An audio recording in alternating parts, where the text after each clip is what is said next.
All right, baseball is considered to be America's pastime, and many people grew up playing it. I'm one of those people that grew up playing it. I've been playing since I was about 7 or 8 years old. And a big part of the game is throwing the ball, pretty much. You can't really do anything if you can't throw. You can't pitch, and pitching is half the game, because without a pitcher, there's no way you can start the ball, pretty much.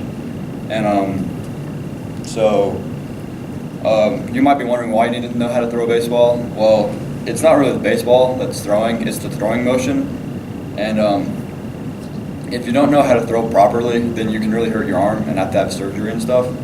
So it's not just a baseball, it's a bunch of other small objects. And then, so we'll start out with how to throw the ball first. So Garrett, you can come slowly throw a ball real quick. Throw a ball. All right, so you'll notice how first off, he'll start with the hands together, and as he brings his leg up, he'll break his hands as it goes down. That's just to generate more force. And his elbow's out front, pointing toward his target, because that's pretty much your aiming point. And then back here, his arm is at a 90-degree angle, because if you want it to be 90 or less than 90, because if it's over 90, then you're putting more strain on your elbow, and that causes a lot of injuries in people. And then as he continues to throw, he keeps his hand back to where he can go over the top, because if you come more to the side, it causes more strain on your elbow and hurts it.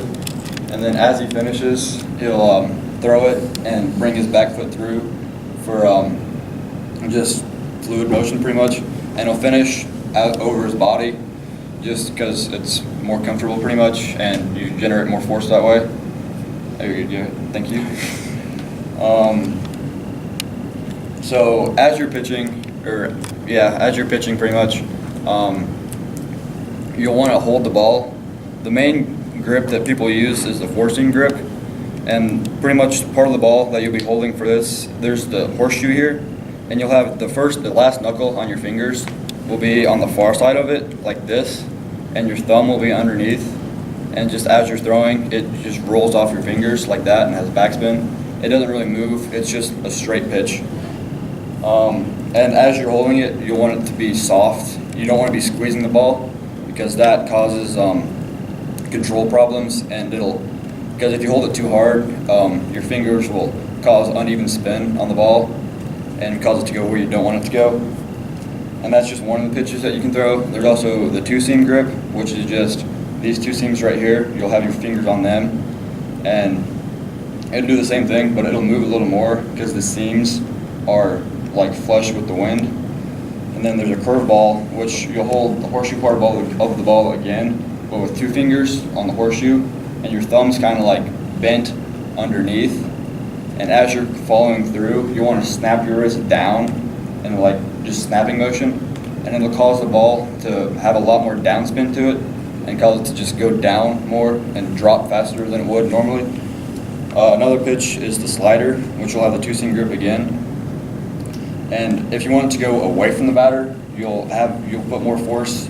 You'll push harder with your middle finger on the ball, and it'll cause it to have spin that way. But if you want it to go toward the batter, you'll have more force on this finger, so it'll have spin going that way toward him. And then the knuckleball, which is, I've never known how to throw it. I don't have knuckles because I chew on my fingernails, and you really need fingernails to throw it. But you'll dig your two fingernails into right here, and as you're throwing, you will kind of pretty much extend it right before you throw it to counterbalance the backspin, so it'll have like no spin to it, and it'll just kind of go everywhere with the wind. And then, so yeah, those are some pitches: the two-seam, four-seam, knuckle, curve, and slider.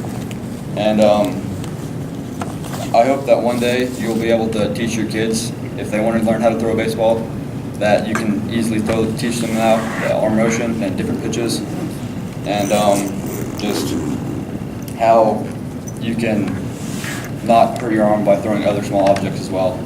Thank you.